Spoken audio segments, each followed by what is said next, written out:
Hello, this is Julian with Coffee Reviews, and today we'll be reviewing the Gutierrez Gesha wash processed Costa Rica from Passenger Coffee. And there's the bag right there. And Passenger, based out of Lancaster, Pennsylvania. And this coffee is our November 2024 Coffee of the Month, as is voted on by you guys as the coffee you most wanted to see us review. Passenger is a coffee roaster that has appeared on this channel quite a bit over the years. However, it has been a while since we've last reviewed one of their coffees, and that's largely due to the fact that they do have pretty close relationships with their producers and offer the same coffees year after year. And while I find that to be very respectable, it does make it difficult for us to find coffees that we haven't already reviewed from this coffee roaster. Interestingly enough, we never previously reviewed any of the Gutierrez Gesha coffees, so when this one didn't win that Coffee of the Month hold, it felt like a perfect opportunity to revisit them. So I'm definitely looking forward to discussing this one, as this right here is day 41.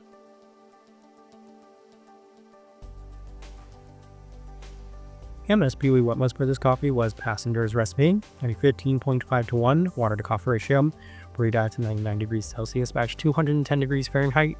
And I actually like this one best through the Chemex, which indicates a more medium grind roast profile for this coffee. I found that's going to be one of the more interesting things we do discuss about this coffee roaster, and it's because I can't quite tell if this is always the profile that they've had for this coffee or if they've gone a slight bit more developed than what I do remember from them, because this one did feel slightly more developed than a lot of the coffees that we have had from them in the past. Now, I'm not necessarily saying that they've gone too far on that spectrum, but I feel like this one's probably a little closer to the lighter side of the light medium, as a lot of the coffees I felt like we've had from them in the past were a little lighter. Once again, I can't tell if it's because maybe our own experiences have changed, having reviewed so many lighter profiled coffees over the last couple of years. This one I wouldn't even necessarily say is pushing all the way to that true light medium, but it's still on the slightly more developed side of that, we'll say, lighter side, or even on the lighter side of that light medium.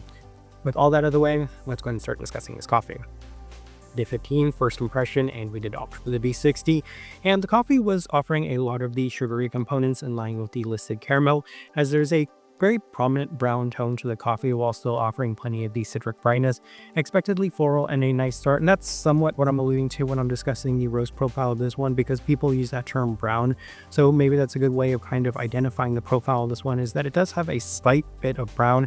It's nothing too drastic, but even then it's a little bit more noticeable than I think it might have been in the past. Day 18 through the Chemex, and it is offering a similar experience, this time with a slight bit more of an added vanilla custard-like feel to the sweetness, a bit of the tropicality once again, as there is a citric bright sense to it with plenty of the complementary sugary sweet aspects in a slightly more robust feel. And once again, that's alluding to the fact that this one just felt like it was a little bit more robust than stuff we'd have in the past. Day 21 through the April brewer, and the coffee is offering a toned down experience relative to some of the earlier experiences, resulting in a slightly less defined profile this time around. The vanilla component remains the most prominent aspect, with a slight tropicality and a citric sense yet again, so been pretty consistent for the majority of this point. We'll move on to day 24, as we opted for the V60 with Passenger's recipe, and there was a little change as the coffee is continuing to offer the more caramelized brown tone to it with a slightly robust feel. You can feel the background citrus, as it does feel like the coffee hasn't maybe quite opened up to the anticipated extent yet. And when I looked at Passenger's recipe, I wondered whether or not it would actually work well for this coffee, but as of this moment, I said there's a lot more that can be picked up from it, so maybe we can get that from it. And on day 27, we opted for the Chemex with Passenger's recipe, and this was by far the best it had been to this point, so it was paying dividends by making the adjustments, as continuing to emphasize a lot of the classic Passenger qualities, including the listed brown sugar sweetness and a sweeter vanilla feel with any of the complementary tropical citric attributes to it. Day 30 through the V60 with Passenger's recipe, and the coffee does continue to improve each day, as it is presenting a combination of the Gesha-like qualities with some sugariness, giving it a nice sweetness, intensity, and clarity. Pretty candied sweet with plenty of tropical brightness and a surprisingly well-defined passion fruit, and I do feel like that's one of the notes that they have listed on here. I'm not the biggest fan of passion fruit, especially when it comes in Gesha coffees. I think Costa Rican Geshas can be a bit of an exception, but when it comes in Panamanian Geshas, it's a little bit of a sticking point for me. However, this one was presented nice, especially given that it was very sweet, so I appreciated that being presented within this coffee. Day 33 through the Chemex with passenger's recipe, and the coffee does continue to improve.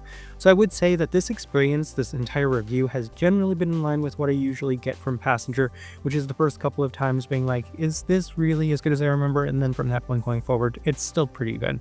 And that seems to be the case with this one, with excellent clarity, sweetness, definition, offering a nice intensity on the tropical fruit side of things, especially within the back end.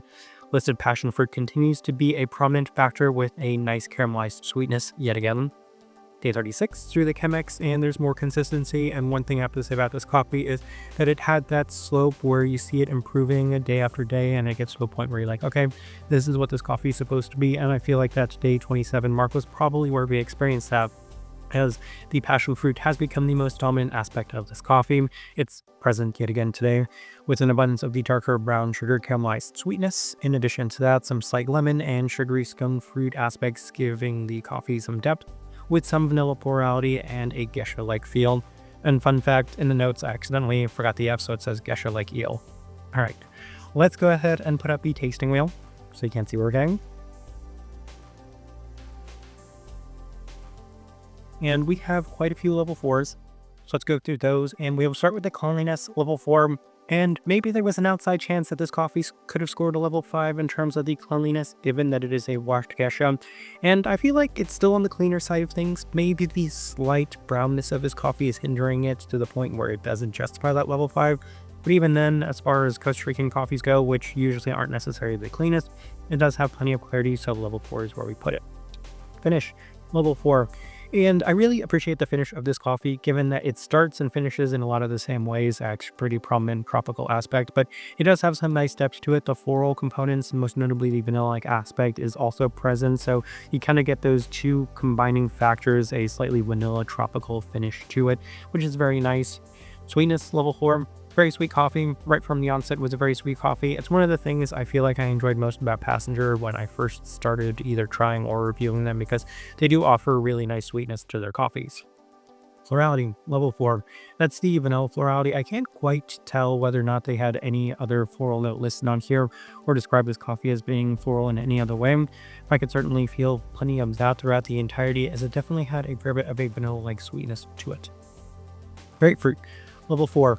And that is the passion fruit, as that would definitely go in line with the berry qualities of this coffee. Quite prominent and notable throughout the entirety of this one, so level 4 was certainly justified. We move on to the level 3s. We will start with the acidity level 3. Not the brightest coffee, nor did I fully expect it to be the brightest coffee, given that it is a washed Costa Rican coffee. Even then, you're experiencing a slight bit of the citric qualities to it, which gave it a little bit of that in this one. Citrus fruit, level 3, and I did mention that there were some slight lemon tones to this one at the time, which is in line with what you expect for a Gesha coffee, so it makes a lot of sense. Stone fruit, I can't quite recall whether or not they had any sort of stone fruit. I can see something a little bit more in line with an apricot or a slightly more sugary stone fruit, given that this coffee just had a fair bit of sugariness to it, which is why the caramel is there at the level 3. I mentioned there's that brown quality to it, brown sugar, slightly caramelized, so it was definitely prominent and notable enough to this coffee that we pushed that one up all the way to that level 3 mark. And then final thing worth discussing, body at level 3. This one had plenty of texture, and I think I was very surprised by the overall texture of this coffee for two big reasons. One, this tasting wheel is made with the Chemex, and then the second reason being that it is a Gesha. But I feel like that's the Costa Rican origin at play right there, because yeah, it had a little bit more of a medium body, and we were making this tasting wheel alongside some other coffees that we're reviewing from Passenger. So that's pretty interesting to me. It just goes to show that this one had a bit more texture than I might have expected going into it. But as I'm looking at this tasting wheel, I do think it is a pretty good representation of what I was getting from this coffee. Alright, so my raw thoughts and impressions of this coffee. I did mention that this is the first of a couple of Passenger reviews that we do have coming up this year. It's also our last coffee review of this year as well, so it's been a very fun year reviewing coffees, and it's fun that we got a Passenger review in at the very end. But I think it's very important that we did, because it does show that Passenger is still about as good as I remember, and this coffee is a very good example of that, because I did find this one to be enjoyable throughout. Easily one of my favorite Costa Rican coffees, though I don't usually prefer too many Costa Rican coffees over the course of the year in general, largely due to the fact that they do tend to be on the more processed side of things for the most part. You don't see too many washed Costa Rican coffees. You see even fewer washed Costa Rican Geshas, so the fact that Passenger continues to offer this one year after year is very exciting for those that like these sort of coffees. And interestingly enough, as I think about it, I think we reviewed this coffee from Ilsa a number of years ago, and I feel like this one was a bit more in line with my preferences as far as this coffee goes. So credit to Passenger. I'm looking forward to discussing their other coffees, but as of right now, this one was one of the more enjoyable experiences that we did have this month. The type of person I would suggest this coffee to, I feel like if you like Passenger's coffees in the past, that's kind of the first place I want to start, because this one is very Passenger-esque. Like, I feel like if you put this coffee in a blind taste test with a number of other coffee roasters, I would be able to tell that this one's Passenger, mostly because it has that kind of vintage Passenger sweetness to it. In addition to that, immense clarity, some really enjoyable floral aspects to it, most predominantly in that vanilla-like tone. And then one thing I really have to highlight and point out is that passion fruit, because that one did give it a bit more of a unique feel. Don't have too many coffees that present that in as prominent of a sense as this one did. So that's the best direction I can point somebody towards on this one, and also the best way I can leave this review. If you by chance had an opportunity to try this coffee, I'd love to know your thoughts and impressions of it as well. If you're enjoying the content, give this video a like, subscribe if you're not already subscribed. This right here has been a review of the Gutierrez Gesha wash processed Costa Rica from Passenger Coffee. Thanks for watching.